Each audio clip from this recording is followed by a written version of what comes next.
How do we make sure the electricity that powers our modern lives is always there when we need it? We need to strike a balance between reliable and weather-dependent sources of power to make our grid more reliable and resilient. Much of our electric grid infrastructure is built around something that affects all of us: the weather.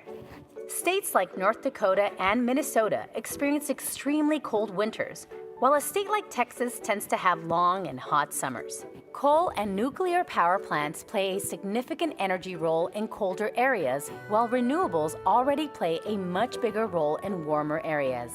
A dramatic example of how weather can affect the electric grid occurred in February 2021, when prolonged winter weather in Texas led to several days of power outages for millions of people. With nearly a third of the Texas electric grid dependent on renewables, the lack of resiliency was exposed when the sun and wind dropped off significantly for several days. At the same time, other power plants were not able to make up the difference because of weatherization issues at some plants, and the cold caused problems with natural gas supply. Millions went without power, heat, and even water for several days, leading to hundreds of deaths. In fact, the situation was so dire that in the early morning of February 15th, the Texas electric grid was on the verge of going completely dark for several weeks, resulting in an unimaginable energy catastrophe. This incident is a grim reminder that reliable energy and resiliency must be a priority, and the electric grid needs to be flexible enough to adjust to changing demand. Many natural gas plants are designed to be flexible, meaning they can be dialed up or down as demand fluctuates. Fuel stored locally, like coal, nuclear, and liquid backup fuel stored at some gas plants, maintain resiliency because they maintain fuel supply and a constant flow of energy to the electric grid, even in the most extreme conditions. During cold, dark nights and prolonged storms, we can't rely on solar energy, but during the hottest days of the year, the sun can help generate some of the electricity we need. Similarly, it's difficult to predict how much wind will be present during those scorching hot days or major winter storms. Sometimes it may generate a lot of energy, but often it won't. Keeping the lights on requires an electricity supply that is constant and free from disruptions caused by weather or criminal activity like cyber attacks. Because wind and solar generators are weather dependent, they cannot provide that constant supply on their own and require backup power. Until these technologies can be made more reliable through energy storage, power sources like natural gas, coal, and nuclear must remain a significant component of our electric grid. As we look forward at our energy future, we must continue prioritizing reliable energy and resiliency to power our ever more interconnected lives. All right, let's come on up. Get out of their way. Great. Well, thanks everybody for our panel. My name is Mike Nasi. I'm a partner at Jackson Walker here in Austin, and I'm a senior advisor to the Life Powered Initiative at TPPF. It's a great honor of mine. A few years back, actually it all started in Midland, Texas, when Brooke Rollins and Kathleen White and I were doing a presentation, and we realized that we weren't going to be able to get energy IQ up in the United States if we didn't actually band together all the different folks who generate energy and get them working together to develop good educational materials. And it's weird for a practicing energy lawyer to say his proudest product is a video, but one of the dreams was figuring out how to, in a very short animated way, small enough to get that attention span of what I knew my kids were, and to do so in a series that allows you to build up that energy IQ. So very proud of the work we're doing. We're going to actually have a new one. Our next one's going to be about climate, which is exciting. It's the 8th in the series. If you haven't gone to Life Powered videos, we have animated videos, we have documentary type videos, lots of good things. The group does a lot of research. We've got Jason Isaac and Dr. Brent Bennett and Katie Tawawa here, and we have an incredible team that's built out throughout TPPF, but so honored to be a part of them. Of that group. And so this session, aptly titled, although if you're an electricity engineer or a nerd, you probably would quibble with blackouts. I know Chairman Lake would like to remind everybody we didn't have blackouts, we had power outages. Blackouts we'd be remembering because that would have meant a month without power, and that would have been more of a disaster than, frankly, any of us can imagine. But that is kind of the popular nomenclature, so we'll go ahead and use that phrase. I'm very interested to know how many people were at the similar panel as this at the last policy orientation. Couple. Kind of weird. Prescient is the fancy word for that session. That was a session, probably one of the very few I attended in way too many of these types of events all over the country, that was talking about the exposure, the risks. Little did we know only a couple of weeks after that panel what would happen. But all of that, I encourage you to go back and watch the tape. The discussion was very appropriate. And I think you'll see that crossover to the work that everybody on this panel has been doing to actually respond to the storm. So I'm going to forego a lot of detailed biography here, but I am going to get into some highlights so that everybody's on the same page in terms of just how important the folks in front of you are. I'll start with Chairman Lake on the end over there. Peter Lake is our chairman of our Public Utility Commission. For those of you who aren't paying attention, Texas has a massive grid. That's not just a Texas boast, it's a statement of fact. We generate and consume more power than the next states combined, California and Florida.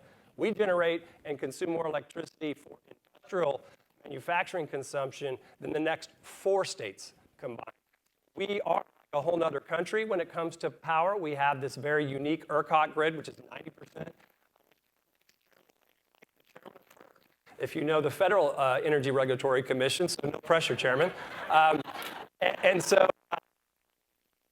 the Texas system, also the risk of the Texas system is that we are in charge of the rules of that game. And you're going to hear a lot about Lake, and he has been a great leader in that. Before coming to the PUC, is it not working very well? It's cutting out? Okay. My batteries are going down. Yeah, it's those long-lasting batteries. Before this gig, Chairman Lake's public service was also extremely important, chairing our Water Development Board. And a lot of people think about, if you're in the water world, well, that's just the group that implements the state water plan. The chairman has, delicately reminded me, it is the biggest single source infrastructure fund in the world, if you think about it, being only focused on water. What is it, 20 billion? Fund, just a small little program. It's an extraordinary thing. We are going to be talking all over the world about the reforms he's implementing now. People are already talking about all the stuff that Texas has done on water and what the Water Development Board has done. Before that, he has, a couple of degrees from okay organizations, I guess, University of Chicago and a master's of business from Stanford. Slightly educated, very impressive resume, but that's probably enough for that. I'll move to the middle. Robert Bryce, no lightweight on energy. He is a very prolific writer, journalist, podcaster. I've recently complimented him. He got my 16-year-old boy to listen to his entire book. He didn't even ask him, I did. But he actually listened to his entire book on a drive back from Big Bend last week and was blown away. If you haven't heard about his work, please look him up. It's A Question of Power is the book, the latest in a long series of books that he's written. Did a movie called Juice, is working on another project I bet you we hear about. Does a podcast called Power Hungry. I want to make sure I got it right. Yeah. And we're just lucky to have him. He did a TED Talk yesterday on energy density. Probably blew you away if you saw it. We'll hear some more about that because he's been all over the world. And he, like really no other author, there's a lot of people writing about energy right now. But I don't know that anybody is as narrowly focused in on just how the master resource of electricity drives and is in the middle of everything and really does explain our world. And then we got Dan Hunter, who has also a pretty important job, that thing called food that we need on our tables. And Dan is the deputy commissioner at our wonderful Department of Agriculture, and he has a great resume as well. His academic credentials are available to you in his bio. Most importantly, he actually knows a lot about this whole agricultural energy nexus. He has a great background in water too. So we've got some water know-how up here on the panel. So I'm going to go right into it. We will have an opportunity for questions and answers, so get ready as things come to mind. We'll do it at the end, but we'll leave an adequate amount of time for you to be able to ask these folks some things. So it's no surprise, everybody, that we would have a panel. It was a little bit of a surprise that we would have a panel just dedicated to the grid's reliability last session. Probably not so this session or this year. a lot of activity at the legislature. People all over the world are watching. Again, no pressure, Chairman Lake. And so we are going to start by just diving in with a couple of topics that I've teed up that are probably top of mind for all of you.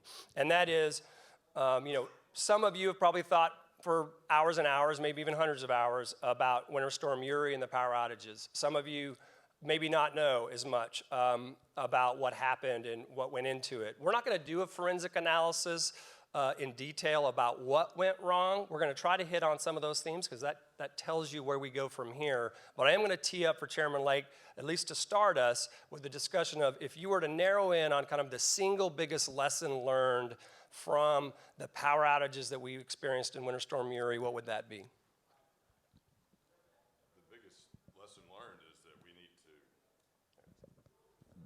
Biggest lesson learned is that reliability is paramount. Full stop. There's a lot of complexity that comes out of that statement, but at the end of the day, reliability for homes and businesses in Texas is what's most important. When somebody flips the light switch on at their house, that power needs to be there. Pretty straightforward. And we've had an incredible market in Urcot that, when it was designed 20 years ago, was brilliant for dispatchable on-demand electricity from gas and coal plants. Worked very well for a very long time, but with the introduction of renewables and their intermittency and the variability they brought to the Urcot grid, we have to adapt to that. It changed the equation, it changed the landscape, and so we've had to adapt to that, which is not easy. And we're not the only ones with that challenge. The whole world is facing this problem. Anybody who's paid attention to energy headlines will see the same story in England, Europe, France, Germany, Japan, China. This is not a problem unique to Texas. The entire world is trying to figure out how to manage the glut of renewables that have appeared over the last 10 years. Well, so I think it's a good time to, before we pivot to what we're going to do to make sure it doesn't happen again and what the rest of the country can learn from how we learn, let's talk about some of the impacts that folks may not have appreciated. You all might have experienced it a little bit in your own personal way, but Dan has great insights into just what happens when we have power outages at the scale we did in a place like Texas in the agricultural sector, and how does that translate into the way it impacts people's lives. Sure, Mike, and I appreciate the opportunity to be here. I thank everyone for coming today. I think there's some important issues that sometimes we don't think about. I do believe that part of, if you look at the last 2 years, and I call it a pandemic shift in the way people think about food and where it comes from, is that when suddenly grocery stores started looking like they did during the first part of the pandemic, and certainly during the winter storm, the ability to not only get to the grocery store, but also to have anything there, people began to understand and realize how important their food sources were. What I often talk about, and strangely enough, I was with Chair Pop, you're the person who followed Chairman Lake at the Water Development Board in Lubbock yesterday at a water conference, and we were talking about this nexus that we have not only between agriculture and energy, but also that includes water, and the fact that in Texas, you have your two largest industries in the state of Texas are oil and gas and agriculture.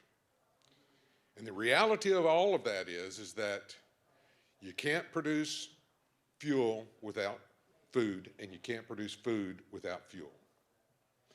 And so when we start looking at our independency here, and I know Robert Rice and I were talking about this briefly earlier, when you become food dependent on other people, just like energy dependency on other nations, it makes you less independent. And that's what we continue to strive for. We're one of the best producers of food in the United States and around the world. So when this storm was approaching, and we kind of got a precursor, and I knew that we were going to have issues early on, and we've seen some of the articles that came out today with regards to pipeline issues and charges and things like that. The first call that I received was about 12 hours before the storm hit from a dairy producer up in the Panhandle, and he was calling with some great concerns. He and about 90 other dairymen supply almost all the fluid milk in the state of Texas. And they had gotten a call from the gas company saying that you had two choices. Either you shut down your pasteurization plant, because guess what? In order to get cold milk, you have to heat it up to pasteurize it. You either shut down your plant, or we're going to charge you exorbitant rates. You know, I heard the term energy extortion this morning. The reality was, in the end, it didn't matter because supply became a bigger issue than the actual rates. And so when people started looking at what happened with agriculture and the losses, just the losses. Now, there's a difference between loss and cost. And what I mean by that is we had $1 billion in losses. But what was the true cost to the storm? Some of it was related to energy losses. You look at what's grown in greenhouses, whether it's your leafy greens and your vegetables and things like that, or whether it's all the baby chicks and the eggs and hens and animals like that that die because of the weather. The other side of that coin is, and people want to blame the supply chain. The supply chain was not the issue with food getting to the grocery store. We still had plenty of food. We still had plenty of milk. We couldn't get it to the processing facilities, if the processing facilities were even open.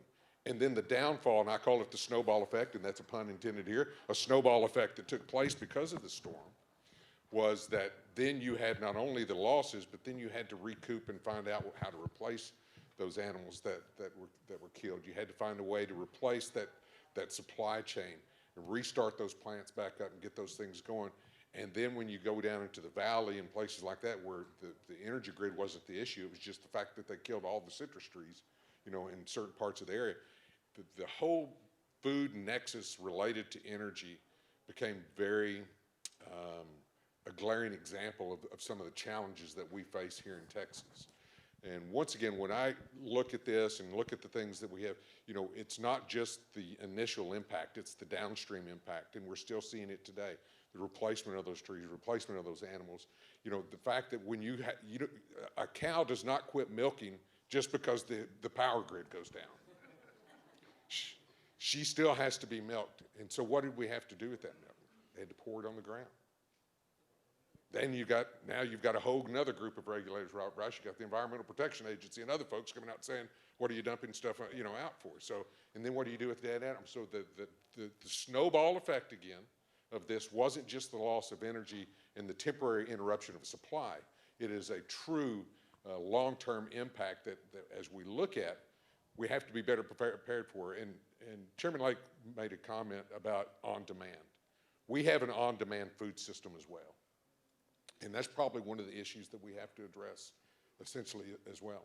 Because when that product is ready, it initially goes to the processor and then to the grocery store almost instantly, especially your fresh food products. So appreciate the opportunity to be here. I think that these are incredibly important topics, but the ancillary topics around the power grid are things that people need to continually be reminded of. And as we talk about food dependence or food independence, energy dependence or energy independence, these are important issues. Yeah, I'm sure everyone in this room, if you're here, you're probably a little bit above the normal energy IQ, but in talking to your friends and family, just hearing the stories about the real impacts of things they never really understood were connected to having electricity. Commissioner Hunter just nailed that one. In a society that is, frankly, let's just be honest, quite abundant. Scarcity is not something that's new, or it's not something that's normal for us, right? Well, Robert Bryce has, even though he's, thank goodness, from Texas and Austin in particular, he hasn't just been experiencing this issue here. He's gone all over the world, and others have as well. There's been great work done by a whole host of folks, many of which have spoken at our events, and Life Power is going to continue to amplify that. If you haven't watched the energy poverty video on the Life Powered website, please do so, because that's our attempt to at least bring some of those experts onto a short video.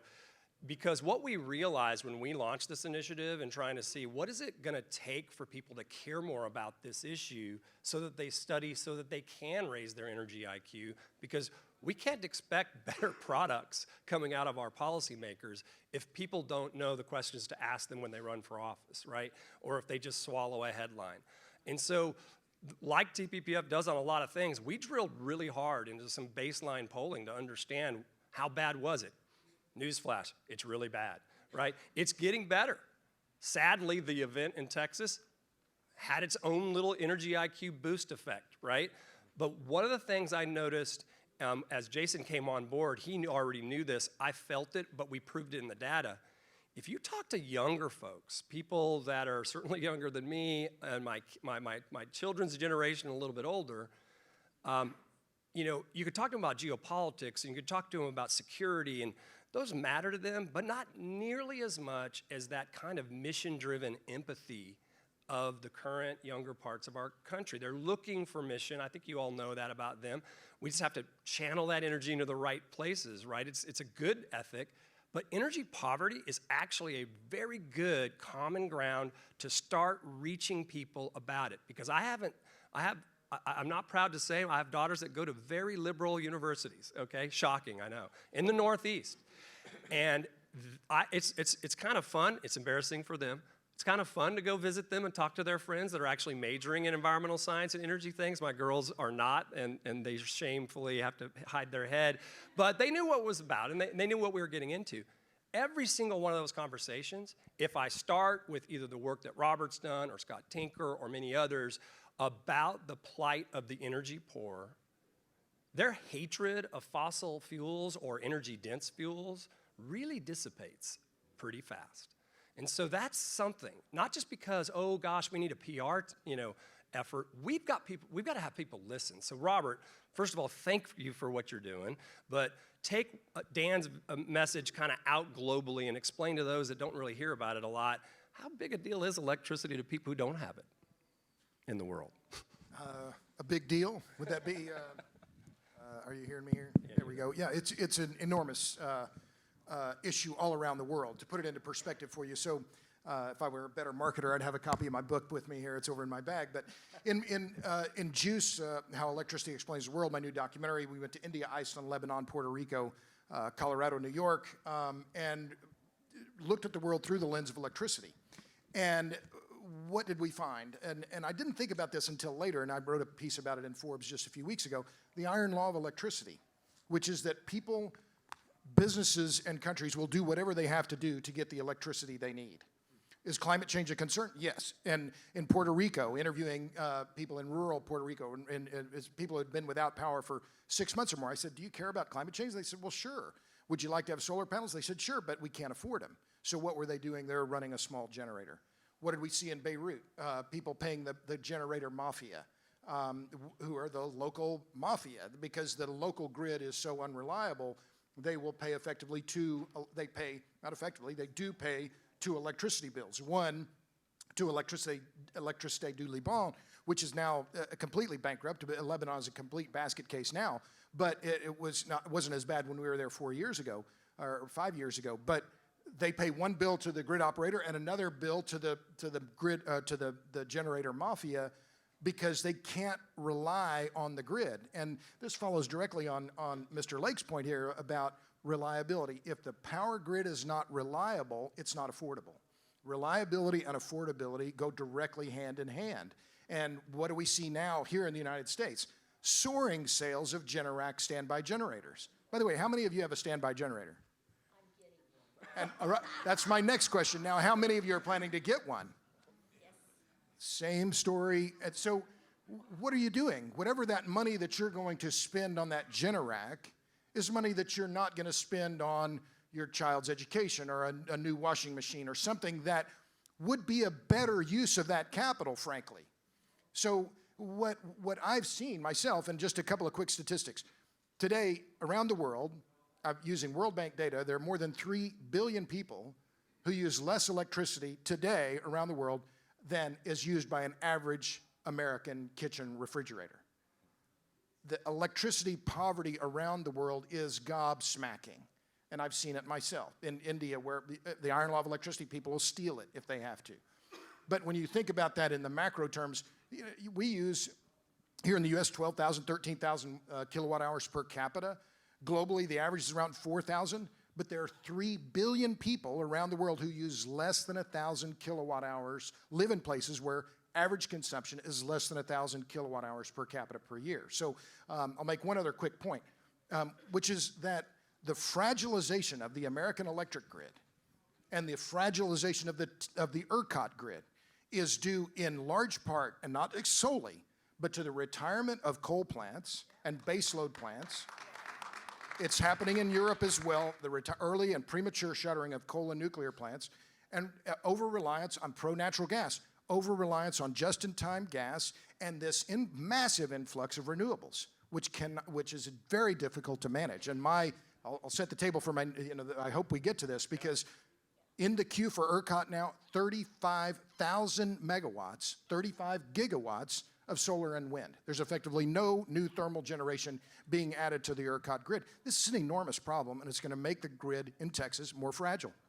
Yeah, and I know the chairman's ready to talk about this. So let's He's ready to go now. Let's do this. I'm just going to give him a chance to, because I mean, it goes without saying if you paid attention to what happened in the legislature. And by the way, we have some really killer people in the audience. I'm not going to call them out and embarrass them, that really did extraordinary work for our leadership. Both Lieutenant Governor, the Governor, the Speaker's office, the committees did extraordinary work. And so anybody who thinks the Texas legislature did not respond to Winter Storm Uri, frankly needs to learn how to read, right? Like, there are hundreds of pages. People from all over the country, all over the world are asking idiots like Jason and I to speak about, oh, can you give us a 10-minute summary of what happened in Texas?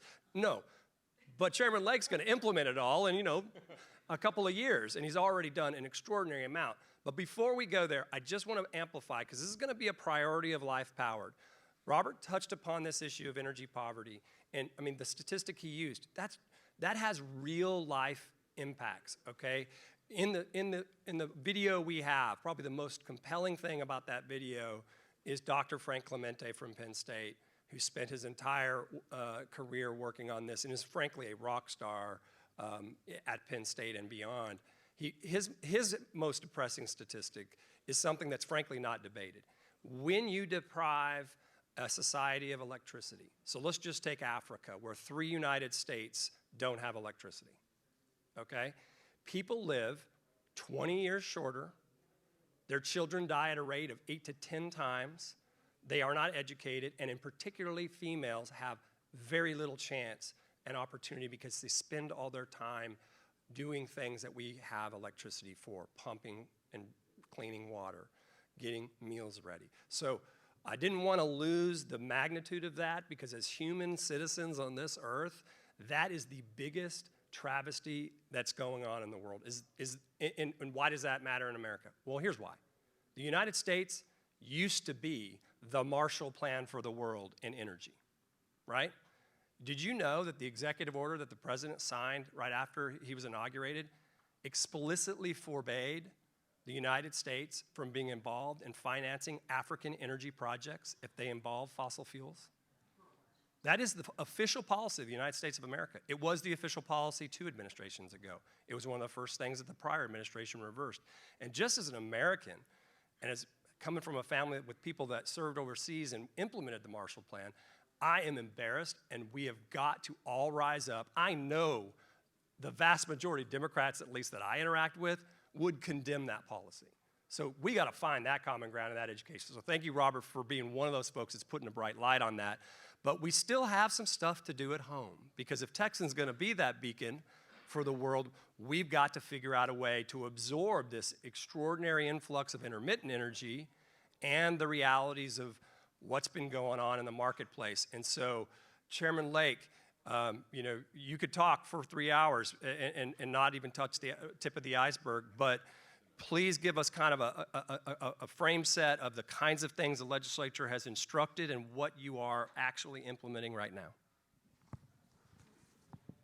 I don't have 3 hours. Yeah. But before I dive into that, I do want to thank Robert for giving me a very good metric for job performance. I saw a lot of hands come up from you all when he asked the question about generators, and hopefully I'll have a chance to come speak to this organization at some point in the future, and I will know I have done a good or bad job by how many hands I see next time. Yeah. And I hope it's 0 hands in a few years from now. And I'm serious about that. That is absolutely the best job performance metric I can have. You all, the Texans who are impacted by this, need to know and be comfortable with the fact that you can get reliable on-demand electricity. Now, as for the tremendous work the legislature did in the last session in response to this storm, No other grid in the U.S., put simply, has implemented as many reforms as quickly as Urcot has since these laws were passed. Nobody's come close. It has been lightning speed implementation of landmark reforms that were passed in just a stunning 45, 60 days in session after the storm hit Texas. I mean, that is a staggering achievement by our legislature in getting such comprehensive reforms in place that quickly. What have we done at the PUC and Urcot since then? First and foremost, triage operations at Urcot to stabilize the grid for the summer. Remember, this is last spring. Everybody is still really in shock from the storm.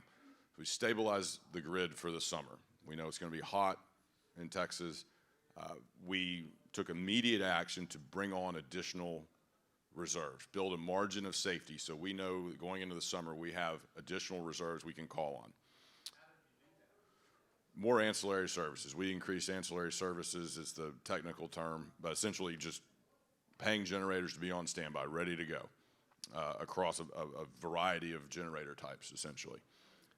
And the second thing we did was to switch the Urcot operations 180 degrees to move away from what had previously been a crisis-based business model designed to get scarcity so power companies would get higher revenues, to take the grid just to the brink, but don't let it go over. And that crisis-based business model was for businesses and companies. We switched it 180 degrees to make it a reliability-based business model focused on taking care of people, not companies.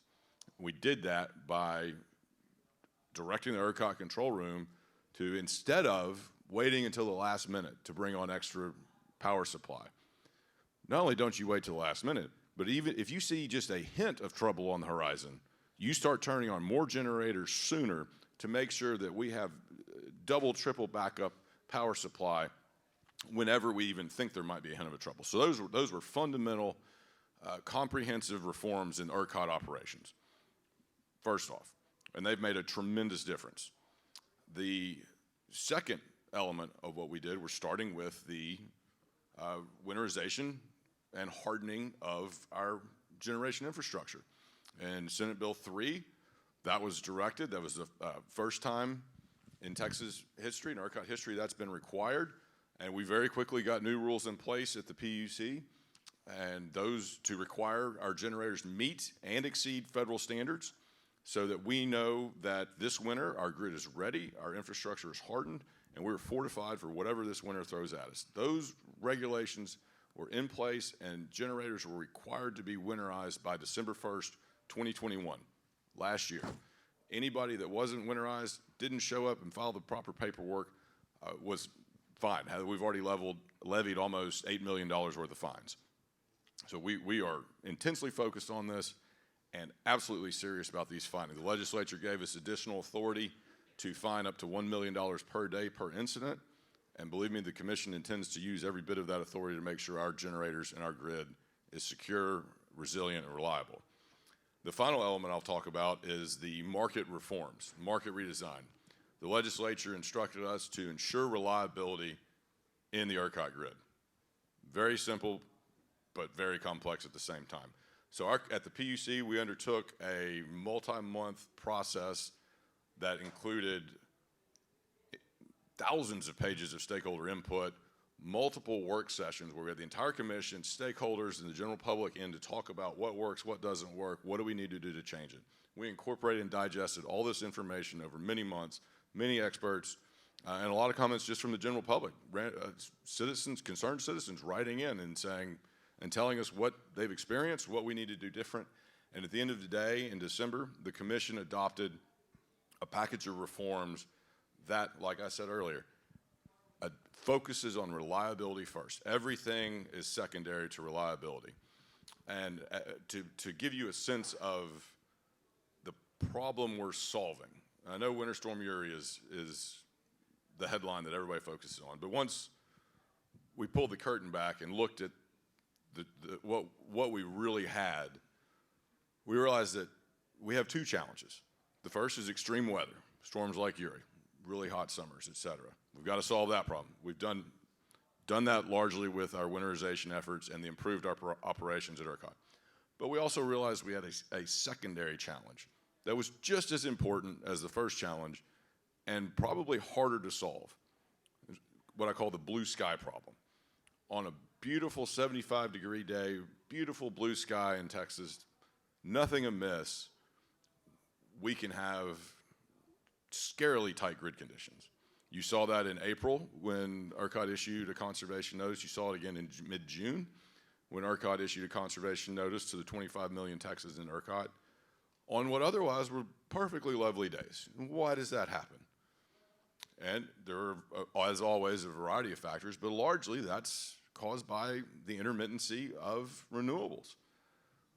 Clouds can blow in from West Texas and the Northwest and cover up the solar panels in West Texas while it's still hot and sunny in Houston and Dallas. And ACs are still cranked up, but there's shade over the solar panels. The wind can drop off. And of course, there's plenty of valid conversation about natural gas and coal plants going down for maintenance or repair, et cetera. And that's just like any machinery, there's times when it breaks. And just like every car in Texas is not running perfectly at the same time.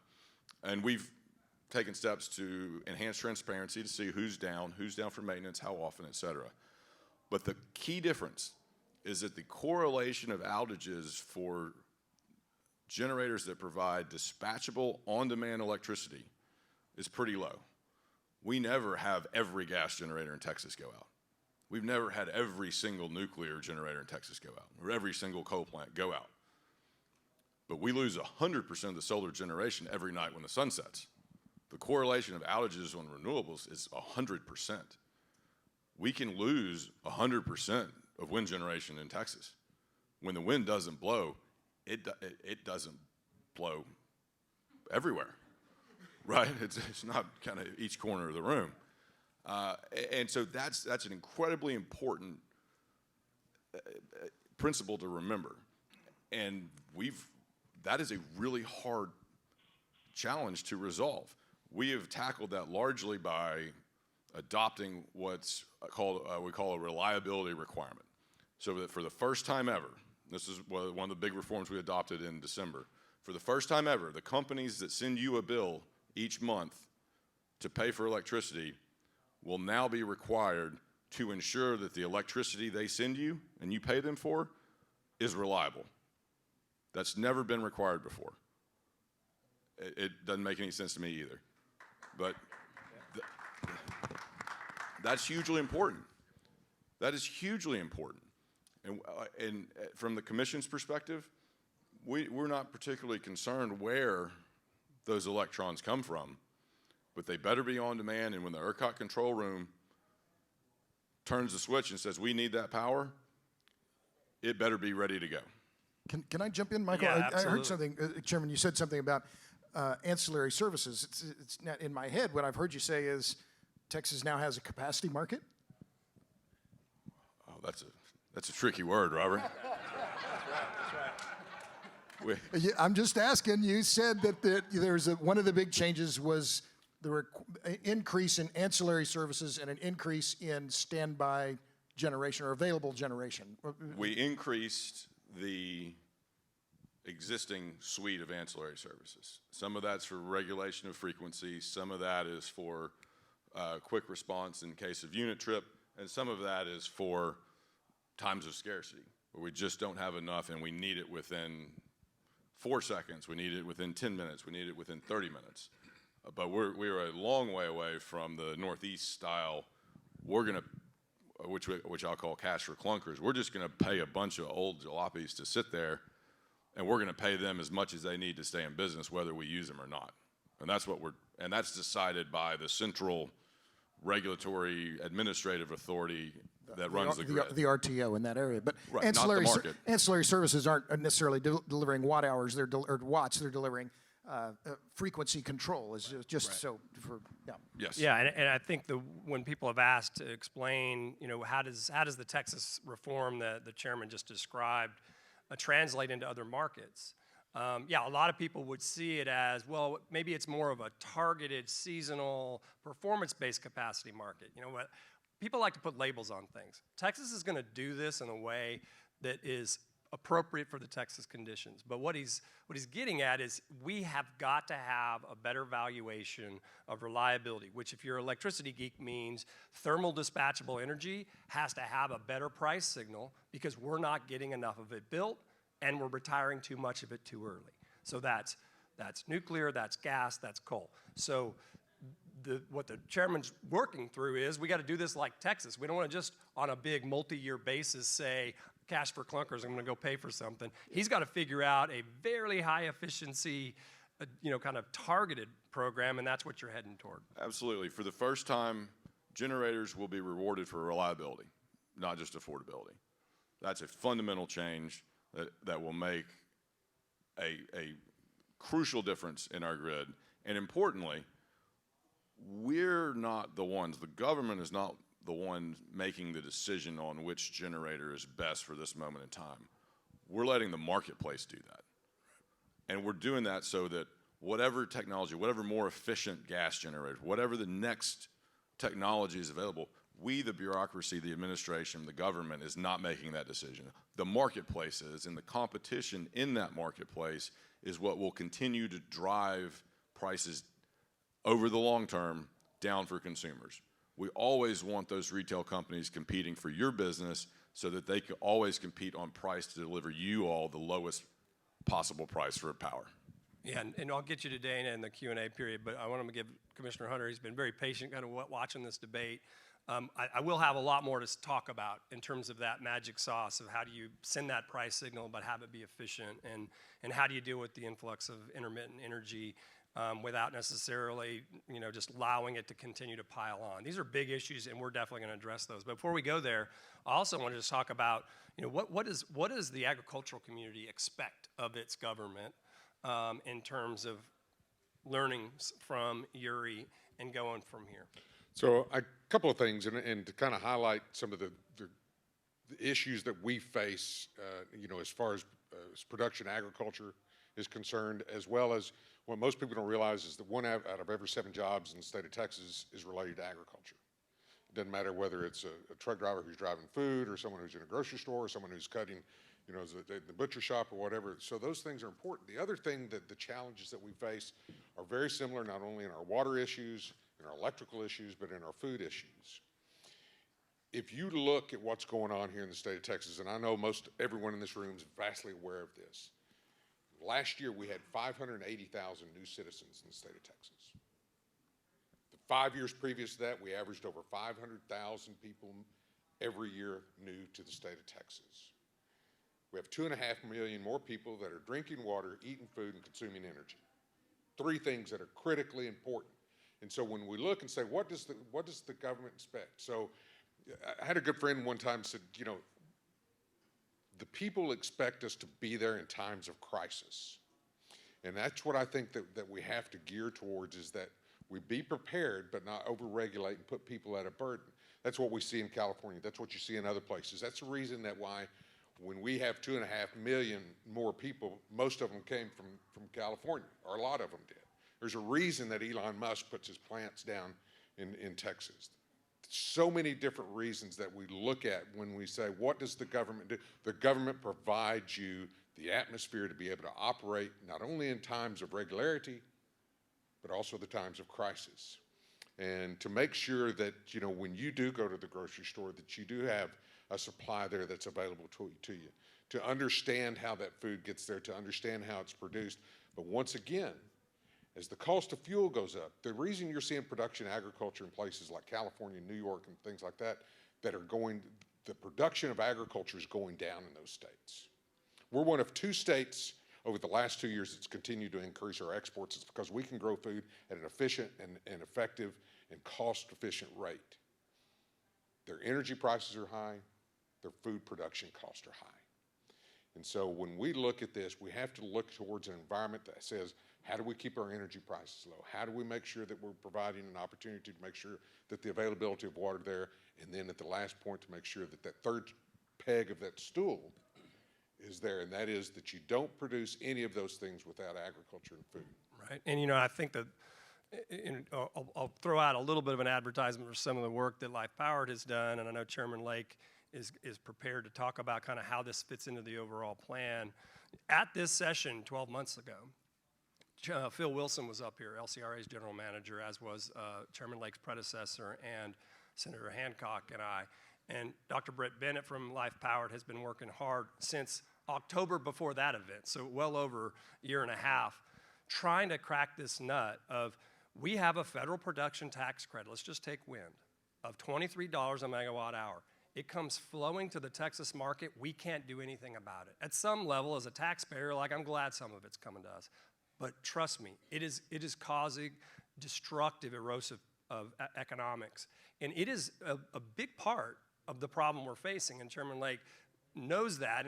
But the challenge is, and when Robert talked about this big stack of renewables that's ready to be built, that is the market that Chairman Lake has inherited, right? He sees a stack filled with renewables and little to no dispatchable, and sees every power plant gets old and retires. You all should know that. There are old gas plants, there are old coal plants, there are old nuke plants.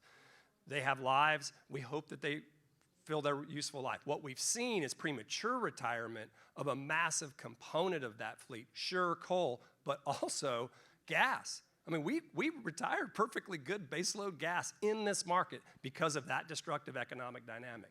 So what you have to do, if you're Chairman Lake, again, no pressure, is figure out this product that he's getting after, this reliability requirement, and make sure that in the end what we get is something that can mitigate the distorting effects of that PTC, because you can't just wave a wand and make it go away, although both of our senators should keep on hearing from us that it needs to go away, okay? But you also have to make sure we don't just replace that with a subsidy for a backup to mitigate that. And that is the challenge that they're currently working on. And I for one, am glad this is being done in Texas, because I actually have confidence, not just in Chairman Lake, but in the Lieutenant Governor and the Governor and our leadership to get this right. But I can assure you, I will be in 3 states this next week. Everybody is watching. They all have this problem. And I'll let Robert have a couple seconds about, you see it nationally. You've studied it. Again, you could talk about it globally, but just in the United States, this is a pervasive problem, and then we'll let Chairman Lake kind of finish out with exactly how do you either have a firming product or some aspect. How do you combine these techniques to figure out a way to offset the distorting effects of that subsidy? Sure. Well, one quick point first regarding rural Texans versus urban Texans. What is still, we haven't talked about at all, is this massive amount of litigation in the wake of Winter Storm Uri. I had a piece in Forbes a few days ago talking about the fact that there are 131 property and casualty insurers who've now sued Urcot. They've sued the generators. They don't have monetary damages listed there, but the big outstanding legal question is the sovereign immunity of Urcot, and whether it's going to be, whether these many lawsuits that are now pending, and whether Urcot is going to, in fact, have sovereign immunity. And that's key in rural America, because the biggest bankruptcy was Brazos Electric Cooperative. And so there's a key hearing next month in bankruptcy court in Houston that is going to address some of these very same issues in terms of sovereign immunity. But back to the issue of the amount of solar and wind that's in the Urcot queue, 35,000 megawatts, 24,000 megawatts of solar, 11,000 megawatts of wind.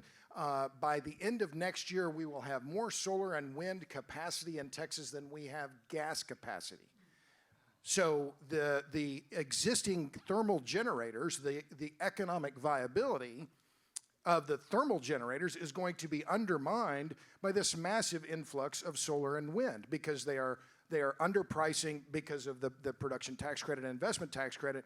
They're undercutting the economic viability of the new thermal generation. So this is a huge problem. I don't envy your job. I'm going to be clear. I mean, I don't know how you're going to make this work, because the market is getting so distorted. Thank you, Robert. Yeah, you're well, yeah.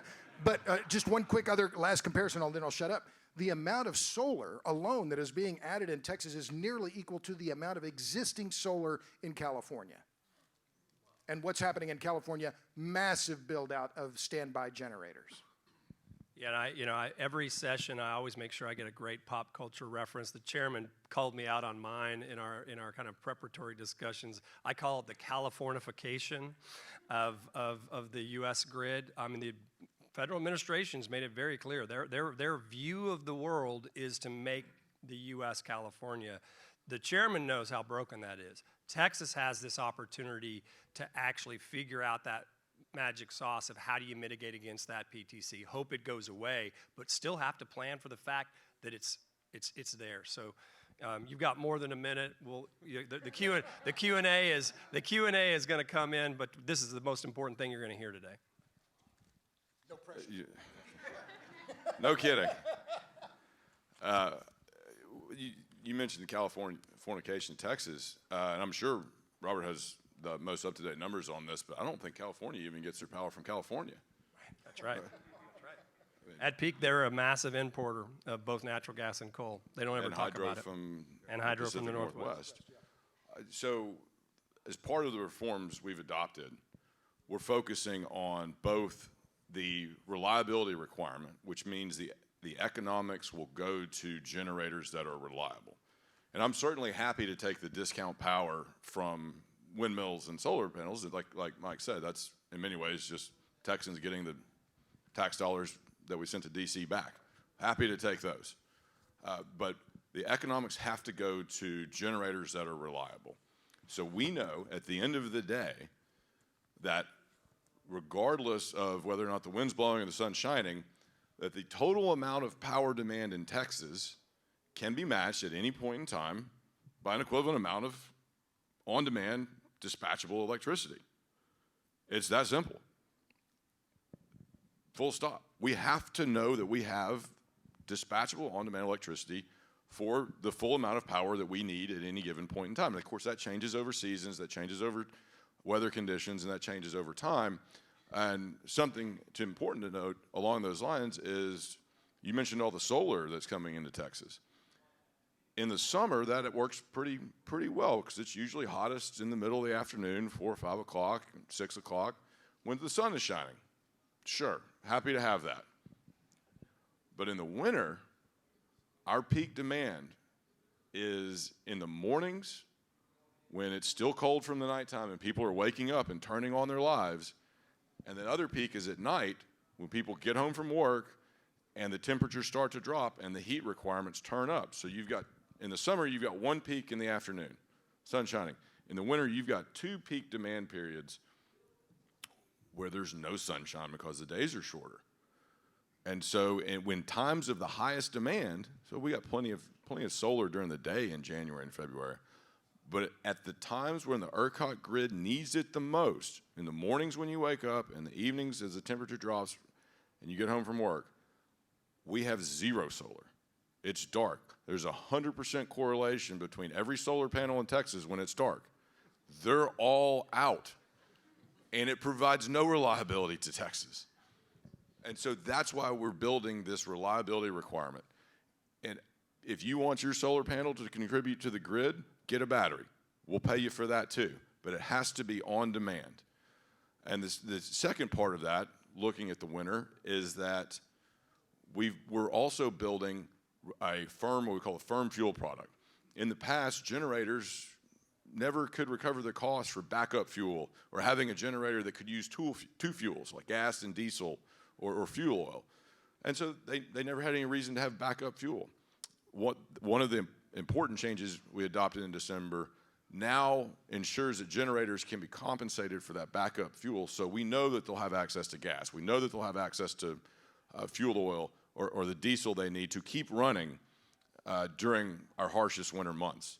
And the last point I'll make is that I started off by saying that we know we need on-demand electricity for the moments in the day when Texas is using the most power.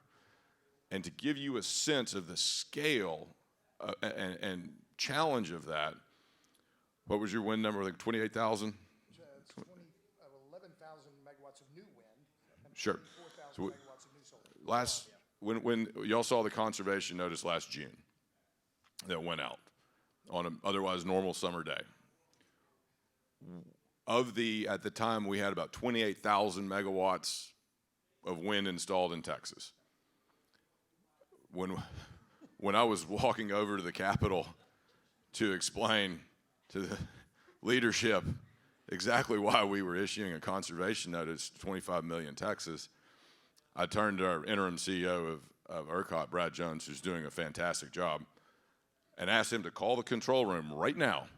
Like, this is not going to go well for either one of us. I'm about to take a thrashing. I want to know exactly how much wind we're getting across the entire state of Texas, about the size of the United Kingdom, right? Like, this is a country. How much wind are we getting right now? 28,000 megawatts. We got 500. That was June 15th. Yeah, it was exactly 4 months after. And the blackouts hit February 15th. and the challenges, and Jason's got a great PragerU video. If you haven't seen it, you got to check it out. The challenge is that those are decisions that, frankly, the chairman just inherited, right? Those power plants are there, and the price signals of this new reliability standard have got to kind of balance the equation. And the goal, right, is that it isn't going to make sense to pile a whole bunch of new wind and solar unless you have a very cost-effective backup, right? So with that, I'm going to go to Q&A. I'm going to start with Dana because I promised him first. Give the mic back over there on the far side, and then we'll definitely get into the rest of y'all. Just take one. I'm just going to ask one. Can't we just say no to these subsidies? It's a corrosive effect on the entire economy of Texas. Yeah. And working around it is not the solution. You know, we can't do this anymore because it just doesn't work. So, and we're paying for it not to work.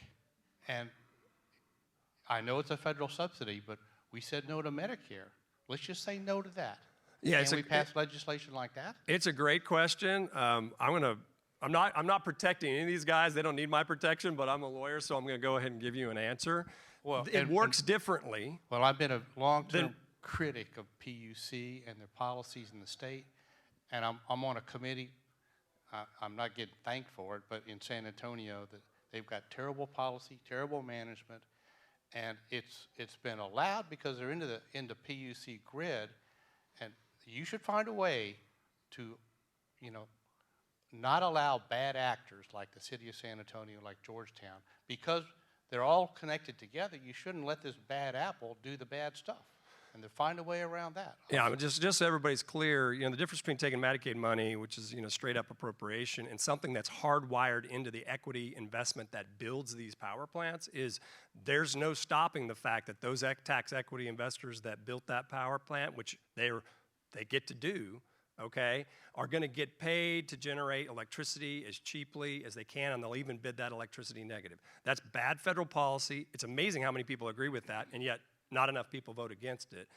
But what the chairman, I'll let him finish the sentence, but what the chairman's talking about is you have to form a policy that unfavorable or that unbalanced playing field is offset because you're valuing something that product can't deliver, and that they're going to actually have to go out and create a financial basis for firm dispatchable to back themselves up in this process.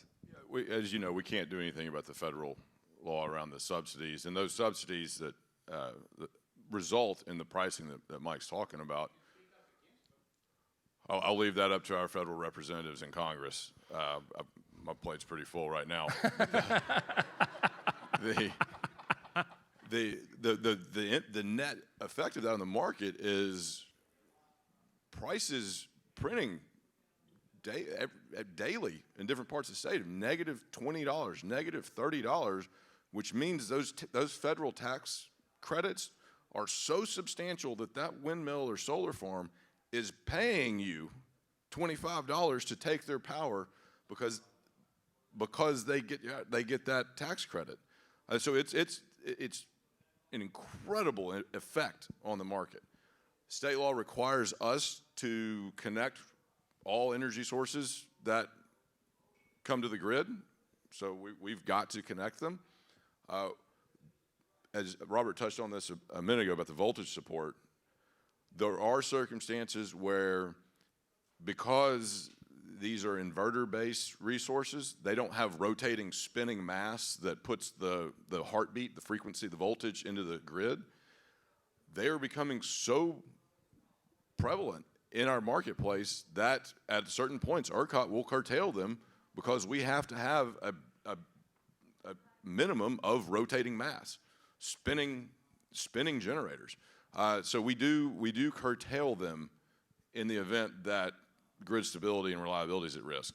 But that's, at the end of the day, a federal policy. Can I just make just 2 quick points? One is I moderated a panel in San Antonio about 5 years ago, and Bill Magnus was on the panel.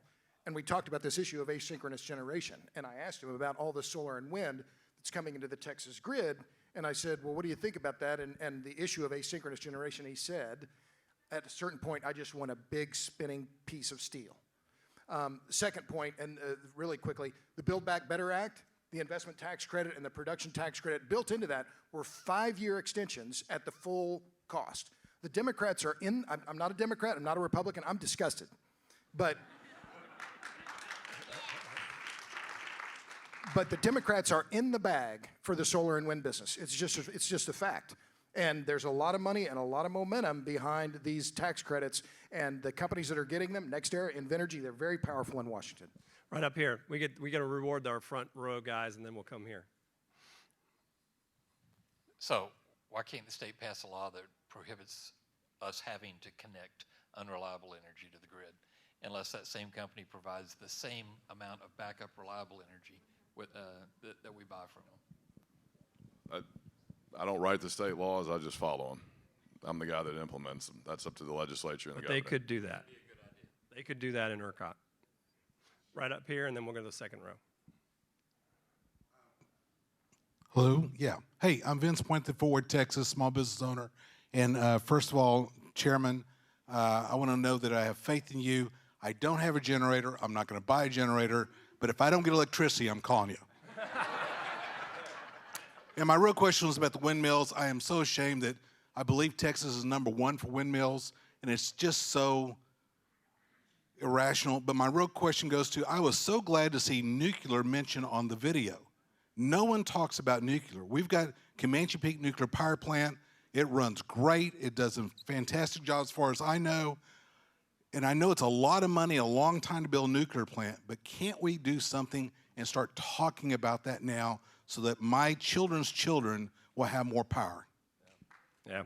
I want to go to the next question, but Robert's probably done more work on nuclear than anybody up here. I think it's fair to say I definitely am fearful that 30, 40 years from now, our kids and their kids will look back at all of us and say, what did you do to us by letting us not build more nuclear power? I mean, it's one of the big travesties of our current situation. Peter Lake would be able to keep that wonderful head of hair of his if he had more nuclear power in this grid, okay? I've said this, if you're anti-carbon dioxide and anti-nuclear, you're pro-blackout. Yeah, that's perfect. I'm anti-blackout, but there's a lot of inertia against the nuclear business, including the Democratic Party. Let me be clear: for more than 40 years, opposed it in their political platform. And but there's some momentum building in nuclear in the United States, but we don't have the industrial base to build it. We've got a very diffused ownership grid. It's a long, complicated story, but we're not going to see any new nuclear at any scale in the United States for more than a decade. The only real project out there is a small modular nuclear project in Wyoming, and I can talk to you about it because I'm working with those guys, but it's a 10 years away and still a pie-in-the-sky concept. Second. I'm in the energy business, which is drilling and producing oil and gas. And your first comment is absolutely correct, and that is we need reliable energy. And wind and solar is unreliable, and as long as they're not competing, right now they're getting all these subsidies, they do not compete until we put them on a compete basis. That's the only way we're ever going to have the energy we need. Nuclear and natural gas at this point in time are the only things that we can go to. And Senate Bill 3, which you mentioned, I'm very familiar with it. It asks us to do certain things. It is not going to prevent us from having another one. I don't care how much of this area that you've worked in to try to make it not happen. So how do we change the perception to where where we start doing and head for reliability. I'm for taking the subsidies off, obviously, and that's the only way I know to do it. But Yeah, I mean, and one of the things about this great panel here is, first of all, Chairman Lake can't make that happen. Robert Bryce does a pretty good job of shining a bright light on that. And frankly, I mean, the fact is that that's one of the main reasons Live Powered exists. I mean, we're not pro any one industry. We're pro energy density and anti-blackout. It's a pretty good way of putting it. This is heavy lifting, but you know, I have enough wisdom to know when I have a senator sitting in the room and he actually raises his hand, he's going to impart some wisdom through a question. I want to recognize Senator Bob Hall.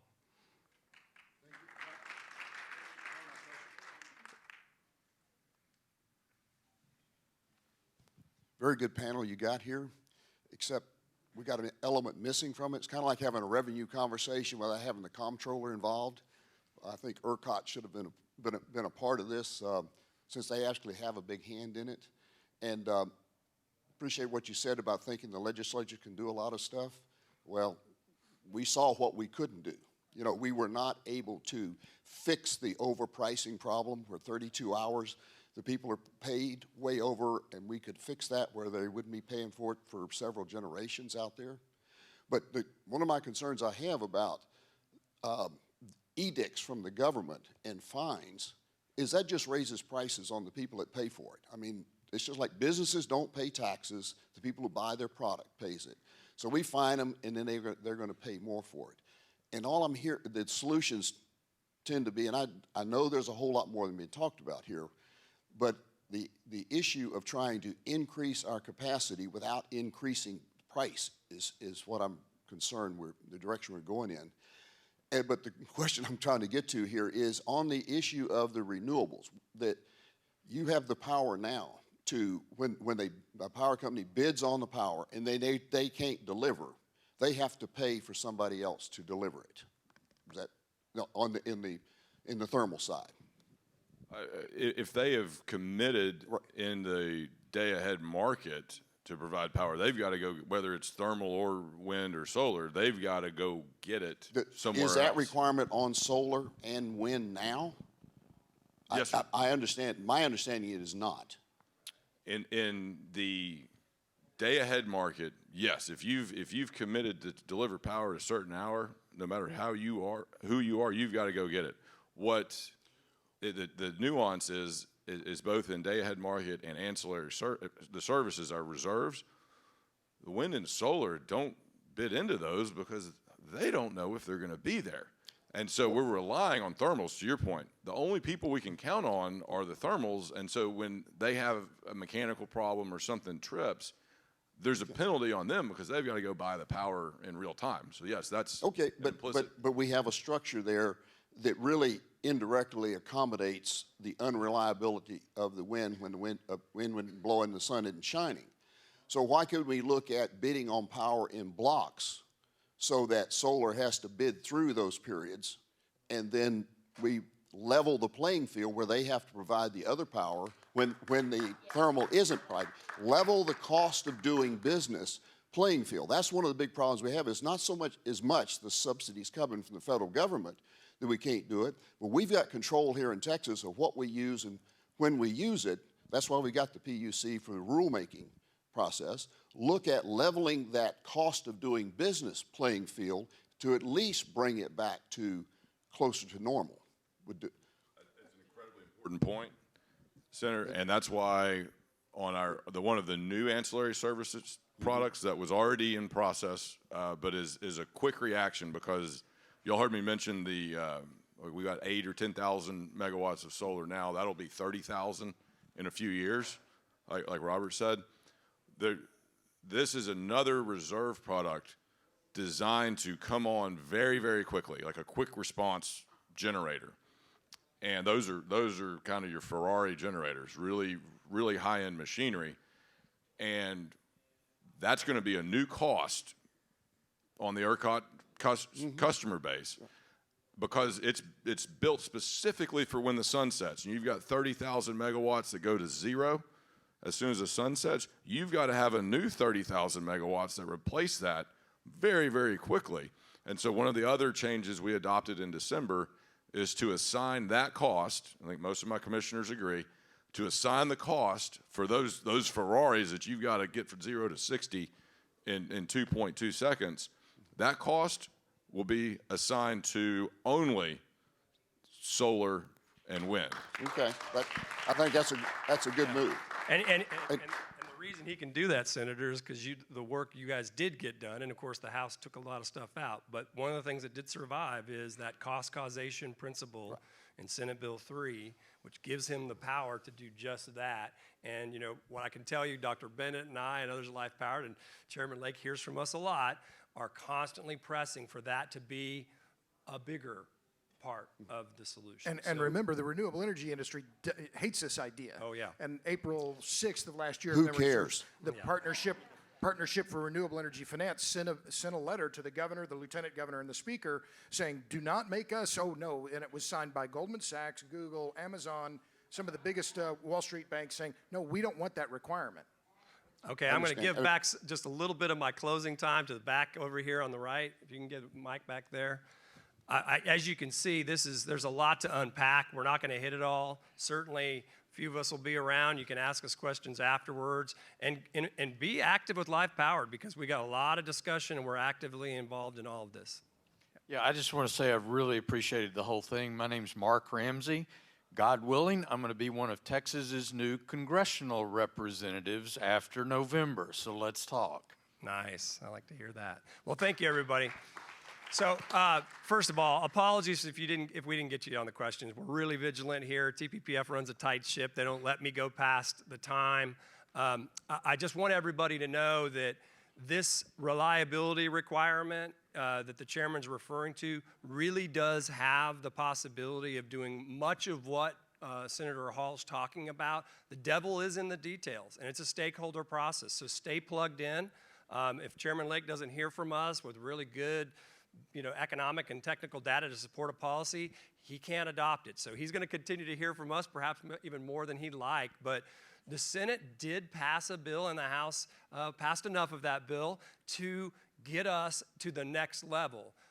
And just as a lawyer, I will tell you, I do think that authority exists. Not every one of the commissioners agrees with what Chairman Lake just said about being able to allocate more of those costs on intermittence. So that is something the governor's office needs to hear from. That there are different parts of our government that have a part to play. So I just thank everybody doing here. I know the commissioner's got a lot more to say.